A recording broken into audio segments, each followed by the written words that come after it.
राजधानी दिल्ली के बिल्कुल करीब फरीदाबाद में एक ऐसा रहस्य छुपा था जो 2 महीने तक जमीन के अंदर दफन रहा और किसी को भनक तक नहीं लगी। एक बहू अचानक गायब हो गई और परिवार, मोहल्ला, यहाँ तक कि पुलिस भी बस यही मानती रही कि वो खुद कहीं चली गई है, लेकिन हकीकत कुछ और ही था।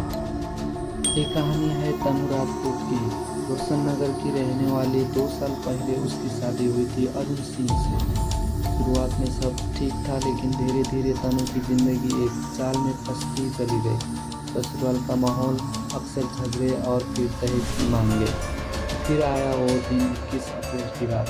उस रात घर में तनु, उसका ससुर भूप सिंह और ननद मौजूद थे।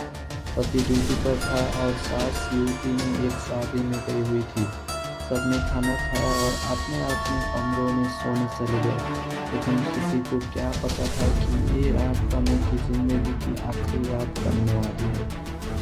रात के अंधेरे में जब सब गहरी नींद में थे, भूप सिंह यानी तनु का ससुर चुपचाप ऊपर पहले मंजिल पर पहुंचा, जहाँ तनु सो रही थी।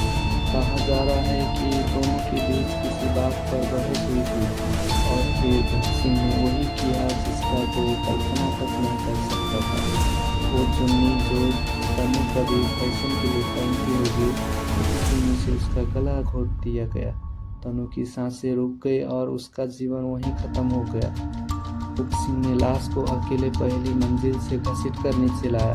फिर वो लाश लेकर चला गया बाहर, जहां उसने पहले से 12 फीट गहरा गड्ढा खुदाया था टॉयलेट के नाम पर।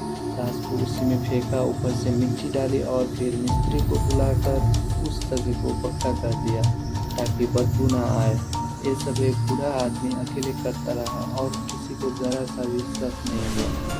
25 अप्रैल को तनु का पति अरुण पुलिस चौकी जाकर गुमसुम का रिपोर्ट लिखाता है। मेरी पत्नी बिना बताए चली गई है। पुलिस ने भी केस दर्ज कर लिया, लेकिन सच्चाई की तलाश में कोई तेजी नहीं दिखाया। तनु के मायके वाले ने बार बार शिकायत की, उसे दहेज के लिए तंग किया जा रहा था। फिर 2 महीने बाद कहानी ने मोड़ लिया।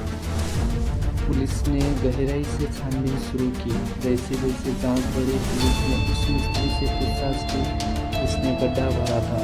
वहीं से तफ्तीश हुई, भूप सिंह की तरफ घूमी और जब पुलिस ने कड़वाई से सवाल किया तब धीरे धीरे सामने आया वो सच जो अभी तक मिट्टी के नीचे दफन था।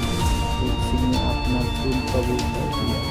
पुलिस अब जांच कर रही है, क्या वाकई ये कत्ल उसने अकेले किया, क्या कोई और भी इस साजिश में शामिल था। 12 फीट गहरा गड्ढा, पहला मंजिल से लाश को खींचकर नीचे लाना और किसी को खबर तक नहीं। क्या ये सिर्फ एक आदमी का काम था या इस कत्ल के पीछे और भी चेहरे हैं जो अभी तक नकाब में है?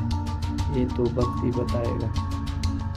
तो लगता है कि एक बूढ़ा शख्स ये सब अकेले कर सकता है या इसमें पूरा एक प्लान शामिल था? कमेंट में ज़रूर बताइएगा और सब्सक्राइब करना हमारे चैनल ब्लड लाइन सीक्रेट को, जहां हर कहानी का एक राज खोलती है। Thank you for watching.